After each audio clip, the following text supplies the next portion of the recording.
अस्सलामुअलैकुम everyone, this is me Laiba here. इस video से पहले मैं आपको ये कहना चाहूँगी कि हम लोगों ने फर्स्ट पार्ट इसका वीडियो का डिस्कस कर चुके हैं, जिसमें मैं अगेन आपको बता देती हूँ कि हमने क्या डिस्कस किया था। हम लोगों ने उसमें डेवलपमेंटल डिस्टर्बेंसेस ऑफ टीथ में साइज़ की बेस पे, नंबर की बेस पे और शेप की बेस पे ये फर्स्ट टू डिस्कस कर लिए थे। तो मैं अगर आपको बता दूँ, ये माइक्रो मैक्रो हम कर चुके हैं। यहाँ से हमने एनोडोंशिया के अंदर कंप्लीट पार्शल भी कर लिया। हम लोगों ने सुपर न्यूमरी में मीजोडेंस डिस्टोमोलर सब कर लिया है। हम लोगों ने pre mature eruption, delayed eruption, impacted tooth में कम्प्लीटली इम्पैक्टेड और पार्शल इम्पैक्टेड ये भी हम कर चुके हैं। उसके बाद हम लोगों ने यहाँ पे कॉम्प्लिकेशंस भी इसकी कर ली है। डायलास शेप की बेस पे हम लोगों ने डायलासिडेशन भी कर लिया था, फ्यूजन भी कर लिया था और जर्मिनेशन भी कर लिया था। ठीक है, तो इसलिए मैं क्यों बता रही हूँ हमने किया या नहीं, इसलिए ताकि जिन लोगों ने ये वीडियो नहीं देखी हुई पहले वाली, वो प्लीज़ जाके पार्ट 1 जो है वो इसका पहले सर्च कर लें, देन उसके बाद यहाँ पे आए, क्योंकि हाफ पार्ट हम कर चुके हैं, वो सेकेंड हाफ पार्ट हम इस वीडियो में करेंगे। तो हम लेट्स स्टार्ट करते हैं। यहाँ से हमारा कॉन्क्रीशन से नेक्स्ट था union of roots of tooth और more normal teeth caused by confluence of their cementum. What does it mean, क्या मतलब है इस बात का कि यूनियन हो गया, मिल गई, क्या मिल गई, रूट्स मिली टीथ की, और वहाँ पे ये क्यों मिली, वहाँ पे जो सीमेंटम पार्ट था उसका कॉन्फ्लुएंस मतलब वो थोड़ा सा वाइड था, तो उसकी शेप की वजह से वहाँ पे अब ऐसा हुआ। अब ये देखिए, ये सीमेंटम पोर्शंस हैं दो टूथ के, और ये एबनॉर्मल दिखाए मैंने, एबनॉर्मल। ये नॉर्मली ऐसा नहीं होता, नॉर्मली तो सीमेंटम बड़ा जो है जैसे ये है, ये पार्ट होता है, लेकिन यहाँ पे क्या हुआ, ये अब नॉर्मल हो गया, जिसकी वजह से यहाँ पे उनकी जो रूट्स थी दो की वो ज्वाइन कर गई। अब देखो कैसे हुआ, ये सेकंड मोलर टूथ है और ये थर्ड मोलर है। ये सेकंड मोलर का टूथ की ये रूट है और थर्ड मोलर की ये। अब क्या हुआ, जब हॉरिजॉन्टल इम्पैक्शन यानी हॉरिजॉन्टली वो मूव कर गया टूथ पिछली वीडियो में मैंने आपको बताया था कि इम्पैक्शन के अंदर, अगर मैं आपको यहाँ से बताऊँ, हमारे पास ओरिएंटेशन की बेस पे हॉरिजॉन्टल भी एक इम्पैक्शन होती है जब हॉरिजॉन्टली टूथ मूव कर जाता है। तो यहाँ पे यही हुआ, यानी कि हॉरिजॉन्टल इम्पैक्शन, ये टूथ हॉरिजॉन्टली मूव कर गया, जिसकी वजह से इसकी रूट दूसरे की रूट के साथ जाके ज्वाइन होगी या सीमेंटम की कन्फ्लुएंस की वजह से।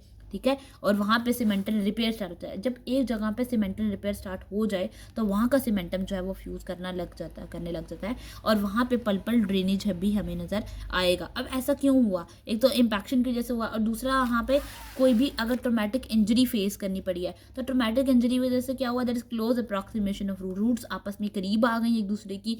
एंड मोस्टली कौन से टूथ इन्वॉल्व होते हैं, permanent maxillary molar. This was all about concrescence, जिसमें आपने सिर्फ ये रखना है कि रूट जो है वो मिल गई, और रूट्स के मिलने की रीजन थी कन्फ्लुएंस ऑफ सीमेंटम।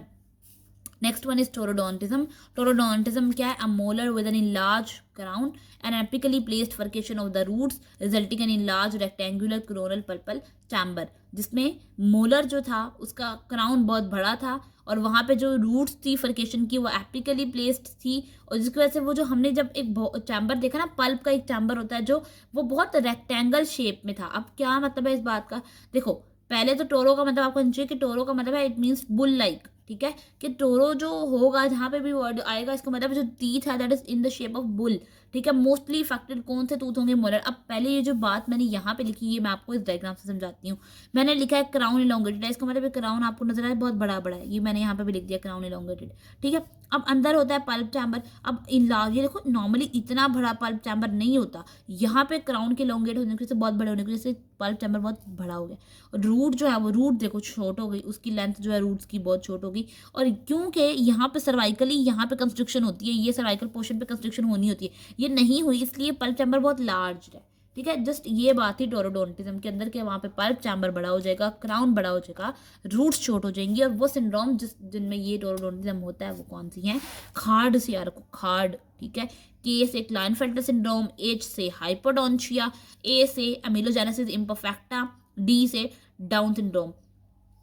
हाइपरओंशिया मैं पहले बता चुकी हूँ, अगर मैं आपको यहाँ पीछे लेके जाऊँ, मैंने एनोडोंशिया के अंदर जो पार्शियल एनोडोंशिया था उसके अंदर मैंने हाइपरओंशिया बताया था, एब्सेंस ऑफ वन और मोर प्राइमरी और permanent teeth except third molar. Third molar के अलावा कोई भी अगर एक या एक से ज़्यादा टीथ जो है वो एब्सेंट होता है, दैट इज हाइपरओंशिया। तो हाइपरओंशिया भी जो है वो हमें उसके अंदर भी हमें टोरोडोंटिज्म नजर आ सकती है। बाकी ये सिंड्रोम्स के आपको नाम याद रखने पड़ेंगे, और अभी हम इस वीडियो में अमीलोजेनेसिस को भी डिस्कस करेंगे, तो वो भी आपको पता लग जाएगा कि वहाँ पर टोरोडोंटिज्म किस तरह से होती है। ठीक है, ओके, मूविंग फॉरवर्ड। अब हम बात करते हैं डेंस इनवेजिनेटस की। तो डेंस इनवेजिनेटस क्या है, developmental dental anomaly characterized by deep enamel line pit that extends for varying depth into an underlying dentine often displacing the pulp chamber and some time expanding the shape of the root. क्या मतलब है? ये जो मैं इतनी लंबी चीज़ें लिखती हूँ ना, ये मैं इसलिए लिखती हूँ ताकि एटलीस्ट आपको जब आपको पेपर अटैम्प्ट करने लगो तो आपको एटलीस्ट पता हो कि हमने बात क्या बतानी। हम समझ तो लेते हैं लेकिन कभी कभी हमें उसको अपने वर्ड्स में एक्सप्लेन नहीं करना आता, तो मैं पहले लिखती हूँ ताकि आप लोग को एटलीस्ट वर्डिंग पता लग जाए, देन उसके बाद हम उसको समझते हैं। तो डेवलपमेंटल डिसऑर्डर है, ये हमें पता है, डेंटल का ये भी हमें पता है। अब होता क्या उसमें, देखो सबसे पहले इनेमल की लेयर होती है। मैं यहाँ पे एक टूथ रो कर ही लेती हूँ ताकि आप लोगों के लिए मैं इतना कुछ मतलब इतनी मेहनत करके ये सारे नोट्स बनाती हूँ, तो एटलीस्ट वीडियो के ऊपर लाइक भी किया करो और अप्रिशिएट करने के लिए कमेंट भी हो, चैनल को सब्सक्राइब भी कर दिया करें अगर आप चैनल पे न्यू होते हैं, ठीक है। तो एक अप्रिसिएशन मिल जाती है पर्सन को। तो डीप इनेमल, देखो सबसे पहले यहाँ पे इनेमल होगा, ठीक है। यहाँ पे वहाँ पे क्या होगा, एक पिट सा बनेगा, एक गड़ा सा बनेगा छोटा सा, और उस पिट के बनने की वजह से वहाँ पे नीचे जो डेंटीन पोर्शन है वो वहां तक पहुंचेगा, अंदर तक। ये डेंटीन, ये इनेमल था, ये डेंटीन पे पहुंच गया और उस डेंटीन ने आगे ग्रो करते हुए यहाँ पे जो पल्प चैम्बर था, this was the pulp chamber, P that is pulp chamber, वो पल्प चैम्बर तक पहुंचा और आगे फिर ये देखो ये रूट पोर्शन आ गया, ठीक है। इस रूट पोर्शन को उसने एक्सपैंड कर दिया। तो बहुत सीक्वेंस के साथ enamel, then dentine, then pulp and then root, यही मैंने यहाँ लिखा है। जो इतना आप देख के परेशान हो जाओगे ना, पता नहीं मैंने कितनी फारसी मार दी है, तो ये कुछ ऐसा नहीं था, बहुत इजी बात थी कि इनेमल लाइन पिट जिसने कहाँ गई डेंटीन में, डिस्प्लेस किसको किया, पल्प चैम्बर को, लास्टली उसने रूट्स को एक्सपैंड कर दिया। इसका दूसरा नाम ही डेंस इंडेंटी भी होता है, बहुत फ्रीक्वेंटली आस्क्ड है कि डेंस इंडेंटी क्या है। डेंस इन्वेजिनेटस को ही कहते हैं, that is tooth within a tooth, ठीक है। ये मोस्ट कॉमनली किस में होगा, मैक्सिलरी लेटरल इंसाइजर्स में। अच्छा, यहाँ पे एक और इम्पोर्टेंट अब मुझे आपको बतानी है, वो डेंस इन्वेजिनेटस के अंदर ही आती है, अक्सर लोगों को उसका नहीं पता होता, that is dilated odontoma. In most extreme form of dense imagination results in bulbous expansion of root। अब रूट एक्सपैंड तो करी, लेकिन अगर वो बल्बसली एक्सपैंड कर देगी, उसका एक खास पैटर्न बल्बसली बन जाएगा, दैट इज डायलेटेड ओडोंटोमा। अब जब ये डायलेटेड ओडोंटोमा हो जाएगा ना, तो वो केरीज भी कॉज कर सकता है, ठीक है। वो पल्पाइटस, अब पल्प चैम्बर से जब गुजर के आएगा तो obviously there will be pulpitis, inflammation होगी पल्प की, और पल्पल नेक्रोसिस के वहाँ पे मौजूद पल्प के अंदर जो सेल्स हैं, क्योंकि हमें पता है पल्प चैम्बर एक वो मेजर पोर्शन है जिसमें नर्व सेल्स है, रूट्स, सॉरी ब्लड सेल्स हैं हमारे पास, ब्लड वेसल्स वगैरह हैं, सारी सप्लाई वहाँ से आनी, तो वहाँ पे सेल्स की डेथ हो जाएगी, that will be cause necrosis. This was all about the dens invaginatus. आगे हम पढ़ते हैं डेंस इवेजिनेटस। उस पर हमने कहा tooth within a tooth, लेकिन इसमें अभी मैं बताऊंगी क्या होता है। डेवलपमेंटल डेंटल नॉर्मल, अगेन मैं वो उस चीज़ को पहले रीड करूंगी। Characterized by cusp like supernumerary focal enamel protrusion on the occlusal और the lingual surface of crown. अब हमें कुछ समझ आ गई कि हाँ कुछ ना कुछ एक्स्ट्रा है सुपरन्यूमरी से।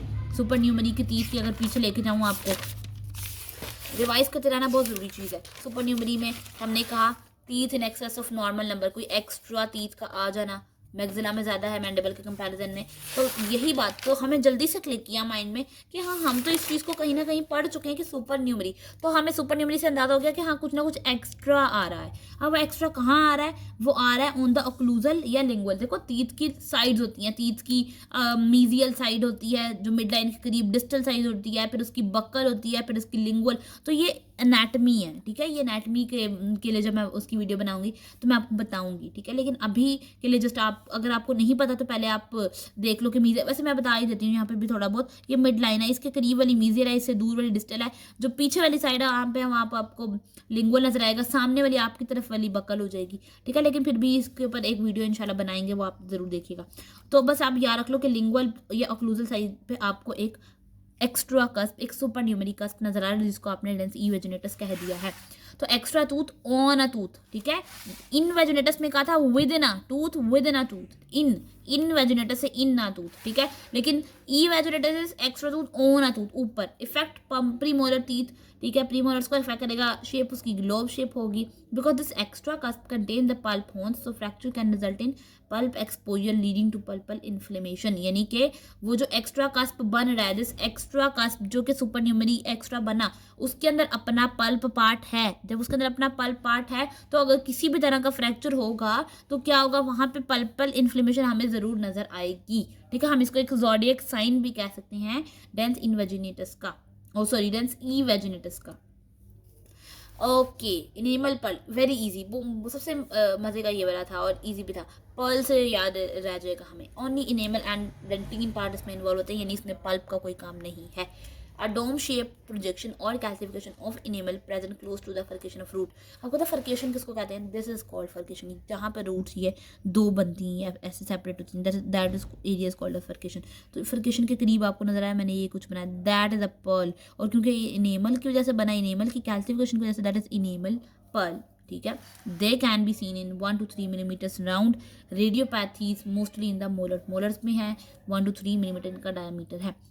Okay, next one is talus cusp. Talus cusp is a supernumerary cusp seen on a lingual aspects of the maxillary central incisors is called a talus cusp because its shape resembles an eagle's talon. अब मैंने क्या बात की? मैंने आपको lingual बताया कि lingual जो साइड है वहाँ पे किसकी, मैक्सिलरी सेंट्रल इंसाइजर्स की लिंगुअल साइड पे एक छोटा सा सुपर न्यूमेरी कस्प बनेगा, क्योंकि ये जो हम पढ़ रहे हैं ना, ये 9 नंबर तक मैंने जो आपको बात बताई, ये थोड़ा सा सुपर न्यूमेरी की ही आगे से टाइप्स में कुछ आ जाती हैं, तो एक्स्ट्रा ही चीज़ें हैं ये। तो एक्स्ट्रा एक कस्प बना है on the lingual aspect of central incisor, जिसको हम टैलेंस कस्प कहते हैं, क्योंकि वो ईगल्स टैलेंस से मिलता है, ईगल्स के क्लॉ से टैलेंस से मिलता है, इसलिए इसका नाम है टैलेंस कस्प। और टी से याद रख लेना कि ये टी शेप होता है। This abnormal cusp arises from the cingulum portion of the tooth। अब ना टूथ का ना एक सिंगुलम पोर्शन होता है लास्ट वाला, अगर मैं ये बनाऊँ, ये देखें एक टूथ सिंगल, ये पोर्शन जो है ना वो सिंगुलम यहाँ पे बनेगा एक छोटा सा कस्प।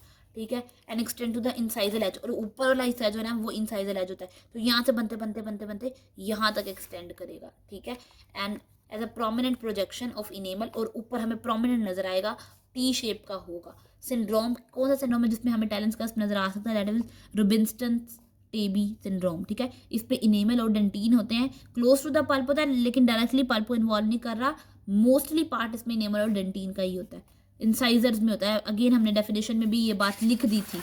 ठीक है, डेफिनेशन में भी हम ये लिख चुके हैं, मैक्सिलरी सेंट्रल इंसाइजर्स, तो इंसाइजर से ही आपको बात याद रह जानी चाहिए कि हाँ ये इंसाइजर्स में होगा। ठीक है, ये जो था ना, अब यहाँ तक अब हम क्या कवर कर चुके हैं, अगेन मैं आपको पीछे लेके जाती हूँ। जर्मिनेशन, फ्यूजन हमने पिछली वीडियो में डिस्कस किया था, डायरेसिडेशन भी। आज अभी तक हमने कोरेसेंस पढ़ा है, taurodontism, dens invaginatus, evaginatus, talons cusp and enamel pearl. ये शेप की बेसिस पे हमारा कंप्लीट हो चुका है। ठीक है, अगर इससे रिलेटेड कोई भी कन्फ्यूजन है तो आप पूछ सकते हैं, और अगर आपको समझ आ रही है तो कमेंट्स में मुझे ज़रूर बताया करें। उसके बाद है इनेमल एंड डेंटीन कि स्ट्रक्चर की बेस पे क्या हमारे पास थोड़ी सी कम्प्लेक्सिटीज़ हैं, क्या डिफेक्ट्स हैं, उसको हम अब डिस्कस करने लगे हैं। अमीलोजेनेसिस इम्परफेक्टा। ठीक है, सबसे पहले heterogeneous group of genetic disorders exhibiting faulty enamel formation, जिसमें क्या है, पहली बात जेनेटिक डिसऑर्डर है जिसमें इनेमल जो है वो थोड़ा सा फॉल्ट गलत बन जाएगा। लेकिन normal enamel formation progress through the 3 stages. Normally कैसे होता है और फिर इसके अंदर मसला क्या था वो देखते हैं। पहले नॉर्मल होता है कि इनेमल का मैट्रिक्स बनता है, इनेमल के अंदर का मैट्रिक्स पोर्शन बनता है, जिसको हम कहते हैं फंक्शनिंग अमीलोब्लास्ट। ठीक है, जो उसने मेन काम करना है।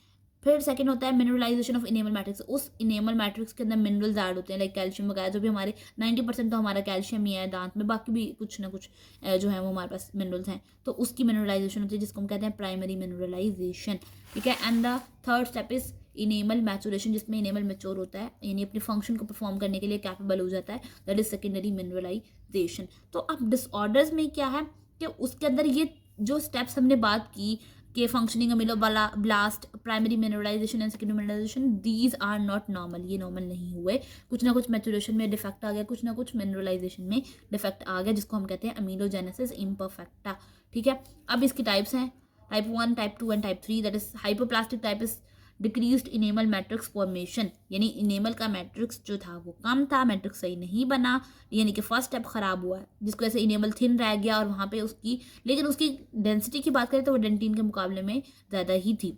हाइपोकैल्सिफाइड में कैल्शियम से याद रख लेना कि कैल्शियम मिनरल है, तो डिफेक्टिव ना मिनरलाइजेशन हुआ है, जिसकी वजह से थिकनेस उसकी नॉर्मल है, थिकनेस पे कोई मसला नहीं आया। यहाँ पे थिन इनेमल था, यहाँ पे थिकनेस कुछ नहीं हुई, लेकिन यहाँ पे जब मिनरलाइजेशन कंटेंट सही नहीं है तो उसकी जो रेडियो डेंसिटी है वो अब कम होगी। पहले रेडियो डेंसिटी जो है ज़्यादा थी हाइपोप्लास्टिक में, लेकिन हाइपोकैल्सिफाइड में रेडियो डेंसिटी जो है लेस हो चुकी है। हाइपर मैचुरेशन जो है, लेस लास्ट स्टेप खराब हुआ, मैच्योर नहीं हुआ, अपना फंक्शन परफॉर्म करने के काबिल नहीं हुआ, जिसकी वजह से इमेच्योर इनेमल क्रिस्टलाइट्स बने, और जो कि जिनकी हार्डनेस नॉर्मल नहीं थी, जिनकी ट्रांसलुएंसी नॉर्मल नहीं थी, तो जिसकी बेस पे हमने कहा कि स्नो कैप्ड टूथ हुआ, उसका कैप की तरह का, ठीक है, स्नो कैप्ड ऐसे करके, snow cap tooth, hyper maturation. This was 3 types of amylogenesis imperfecta, that is hyperplastic, hypercalcified and hypomaturation. Moving forward, dentinogenesis imperfecta. Dentinogenesis से डेंटिन पता लग रहा है, ये भी हेरिडिटरी है, genetic disorder consisting of opalescent teeth composed of irregularly formed and under mineralized dentin. अभी इसमें क्या है, डेंटिन पार्ट जो है उसके अंदर मिनरलाइजेशन सही नहीं हुई, वो इरेगुलर है, उसका जो है वो ऑपलेसेंट है. अब इसका मतलब है जब ये तीनों चीज़ें हो रही है, इसका मतलब है कि वो पल्प चैम्बर है उसको ऑब्लीटरेट करेगा और पल्प कैनाल्स को भी ऑब्लीटरेट करेगा. ठीक है, ये लाइन बड़ी पेट लाइन है, ऑब्लीटरेशन ऑफ दी पल्प चैम्बर, यानी उसके अंदर कुछ ना कुछ गड़बड़ लेकर आएगा, क्योंकि dentin part is more close to the pulp chamber as compare to the enamel. तो इसलिए अभी हमने पीछे अमीनोजेनेसिस में ऑब्लीटरेशन का वर्ड नहीं पढ़ा, because dentin is more closer to the pulp as compare to the enamel. So number 1 type is, इसकी भी 3 टाइप्स हैं. नंबर 1 टाइप इज ओस्टियोजेनेसिस, वो टाइप जो कि ओस्टियोजेनेसिस इम्परफेक्टा से क्लोजली एसोसिएटेड है. उसमें हमें ओप्लेसेंट टीथ नजर आएंगे, ठीक है, पीले पीले से हमें नजर आएंगे. पेशेंट्स जो जिनको ओस्टियोजेनेसिस इम्परफेक्टा होता है वो ब्लूइश टिंट रखते हैं टू द स्क्लेराफाइज. उनकी आईज की बात करें कि वहाँ पे कुछ ब्लूइश से नजर आएगा, लेकिन उनकी टीथ की बात करें तो वो ओप्लेसेंट हैं, टीथ की शॉर्ट रूट हैं और वो ब्लंटेड हैं. सेकेंड वो टाइप है जो कि जिसका कोई लेना देना नहीं है विद दी ओस्टियोजेनेसिस इम्परफेक्टा है, जिसमें क्या है, हेरिडिटरी और प्लेसेंट डेंटिन है. मोस्ट कॉमन टाइप 2 है एंड ओनली डेंटिन एबनॉर्मेलिटी. ठीक है, यानी पल्प नहीं है, इनेमल नहीं है, ये दोनों चीज़ें इन्वॉल्व नहीं हो रही. ठीक है. Number 3 is Brandywine type. The Brandywine में क्या है, ब्रेडीवाइन में एक्सपोज्ड पल्प भी इन्वॉल्व हो चुका है अब, और जिसमें पेरीएपिकल जो है वो इनेमल है और लार्ज पल्प है, क्योंकि पल्प एक्सपोज हुआ तो वो एक्सपैंड कर रहा है, that is large pulp. Last बात बहुत इंपॉर्टेंट याद रखनी है कि यहाँ पे जब भी कहीं पे भी वर्ड आपको अब मिलेगा ना डेंटिनोजेनेसिस इम्परफेक्टा, आपने पहली बात उनको यही कर देनी है कि वहाँ पे डिस्कलरेशन हो रही है टीथ की, यानी कि bluish grey to brown to yellowish, यानी पहले ब्लूइश ग्रे था, फिर ब्राउन हुआ और फिर लास्ट पे येलोइश हो गया. That is dentinogenesis imperfecta. ठीक है. बस थोड़ा सा रह गया है हमारा डेंटिन डिस्प्लेजिया, देख लेते हैं. ये भी हेरिडिटरी है, जितने भी तक डिफेक्ट्स पड़े they all are hereditary, in which the coronal and dentin tooth colour normal, colours normal है but root dentin is abnormal, लेकिन रूट की जो डेंटिन पोर्शन है that is abnormal and in large pattern and associated shorten and tapered root. जिसकी वजह से जब roots abnormal है तो ये इसका मतलब वो शॉर्ट भी है, वो टैपर्ड भी है. रूटलेस टीथ भी हम इसको कह सकते हैं डेंटिन डिस्प्लेजिया को, मतलब दूध जब इन क्या कहते हैं एबनॉर्मल है तो अपना फंक्शन नहीं परफॉर्म करे तो हम उस टूथ को रूटलेस टूथ भी कह सकते हैं. Type 1 is radicular, type 2 is coronal. Type 1 radicular क्यों है, क्योंकि वो रूट पोर्शन को इन्वॉल्व कर रही है ओनली. मोर कॉमन है, क्राउन्स आर स्लाइट ब्लूइश और ब्राउनिश. क्राउन का कलर आपने याद रख लेना है, ब्लूइश और ब्राउनिश हो जाता है. रूट्स की मेन बात जो है वो ये है कि रूट शॉर्ट हैं, ब्लंट हैं, बल्ज्ड हैं, कोन शेप्ड हैं, और यहाँ पे पल्प चैम्बर भी एक्सपोज होता हुआ नजर आएगा. और पेरीएपिकल जो रेडियो डेंसिटी है वहाँ पे हमें कुछ एब्सेस, कुछ ग्रेन्यूलोमास, कुछ थिकनिंग्स जो हैं वो सिस्ट नजर आएंगे. तो radicular is for roots, short, plant, cone shaped and obliteration of pulp chambers. फिर उसके बाद कोरोनल जो है जिसमें हम क्राउन पार्ट को मोस्टली लेकर आ जाते हैं. क्राउन पार्ट भी इन्वॉल्व होता है, both primary and permanent dentitions को अफेक्ट किया जाता है इसमें. And bluish grey, brownish yellow colour हमें टूथ का नजर आएगा in the coronal type of dentin dysplasia.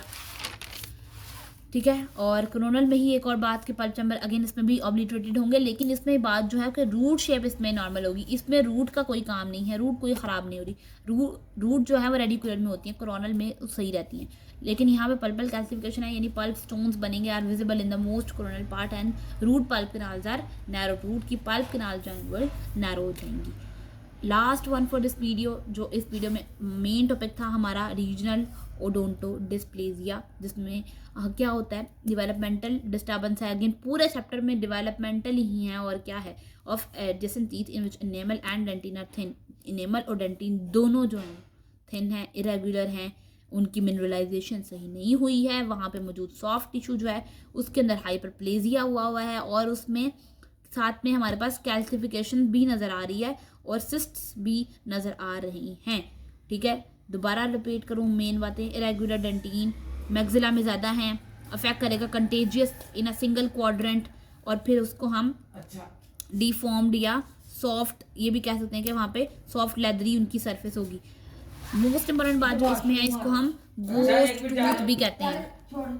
So ghost teeth का बहुत मेन पूछा जाता है, वो अक्सर इसी से क्वेश्चन करते हैं। तो आपने याद रखना कि जब भी रीजनल ओडोंटो डिस्प्लेसिया होगा तो गोस्ट टीथ हमें नजर आएंगे। Decrease in the radio density, enamel and dentin are thin and pulpal chambers are large, chambers बड़े हैं और इनेमल और डेंटिन जो है वो कम है। यही बार बार हमने बात की है रीजनल ओडोंटो डिस्प्लेसिया में।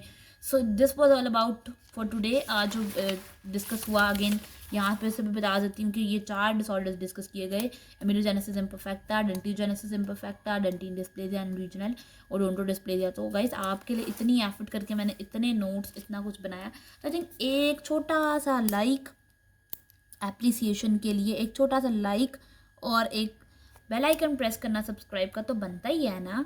चलो, thank you so much everyone for watching my videos and stay connected. अगर आप इसी तरह की फर्दर अच्छी चीज़ वीडियोस देखना चाहते हैं, सो फिलहाल thank you so much and take care of yourself.